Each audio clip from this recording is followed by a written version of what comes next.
about this third world war, nuclear, etc. This is President Biden's reaction to that.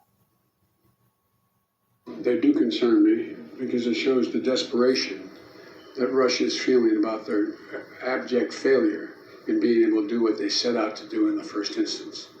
And so I think it's more of a reflection, not of the truth, but of their failure. Evelyn, your reaction to that? I agree 100% with the president. This is actually a show. It's designed to test, in part, our resolve and the transatlantic cohesion, or transatlantic, trans-Pacific, because we have allies from the Pacific involved as well. And so I think that it does demonstrate weakness.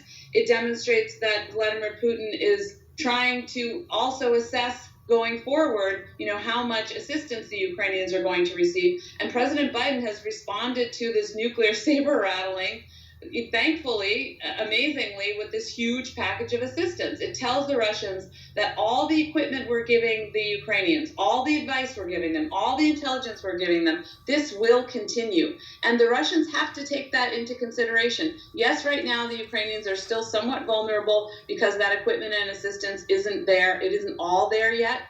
So they're in a moment of perhaps most vulnerable moment. Going forward, they will be increasingly stronger. And this nuclear business, it's frankly not only irresponsible, but also doesn't make sense because we have deterrence. We have nuclear forces also at every level. If the Russians want to go there, then they will be signing their own death certificate. So again, it's reckless talk, but also strategically, they have to understand that it brings everyone nowhere.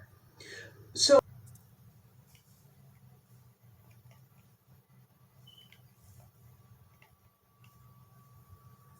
the Ukraine battlefield today. Heavy shelling and rocket attacks are reported in the Luhansk region in eastern Ukraine, as well as another missile strike near the southern port city of Odessa. And this big step from the Kremlin. Russia says it will stop supplying gas to NATO nations Poland and Bulgaria. Just moments ago, the Russian President Vladimir Putin vowing any country interfering in Ukraine, Putin says, will be met with a, quote, lightning-fast response from Russia.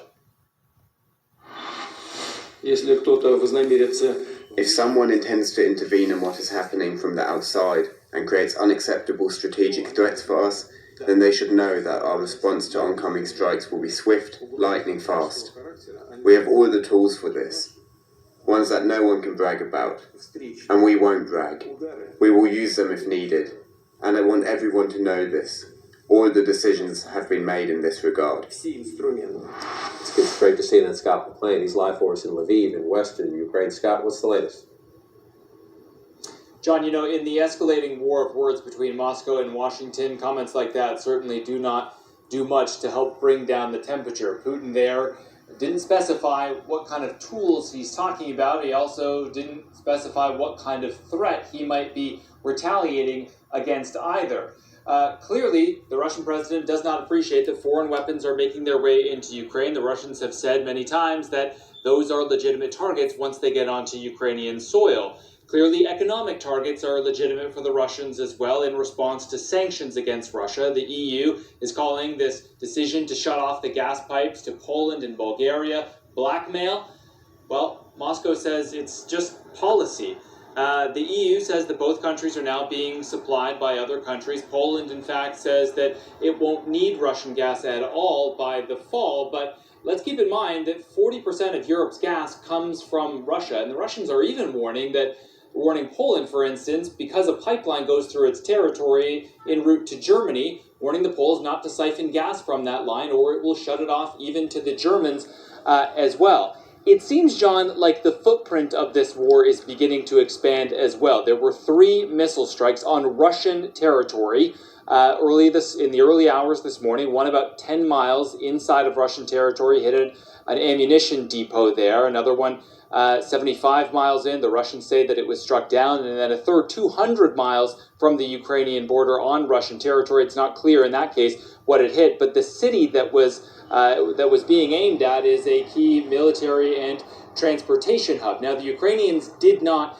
take direct responsibility for these strikes, but they might as well have. An advisor to President Zelensky said that if you invade another country, sooner or later, debts have to be repaid. and also said that karma is a cruel thing.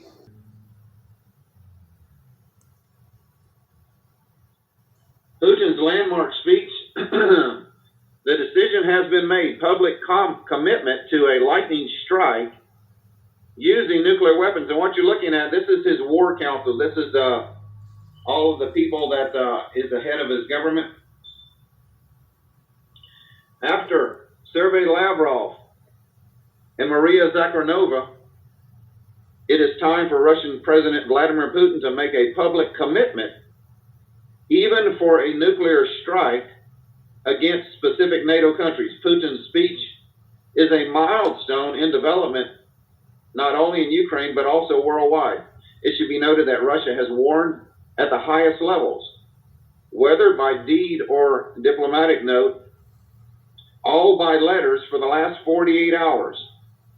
The baton was taken from the Ministry of Foreign Affairs, the representatives of the Foreign Ministry, and now by Vladimir Putin. So Russia now has warned the whole world the last 48 hours that if you continue to supply Ukraine with NATO weapons, that those countries involved could be the recipients of a Russian nuclear strike.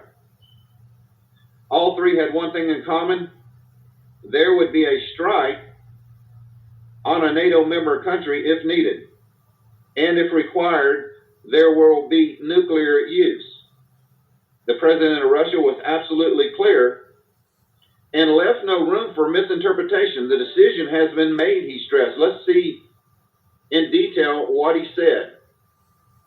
During his speech in St. Petersburg, Putin claimed that the Russian army is ready to knock a lightning strike to Western countries that will intervene in the war. NATO helped Ukraine with heavy weapons now to avoid war in the future. So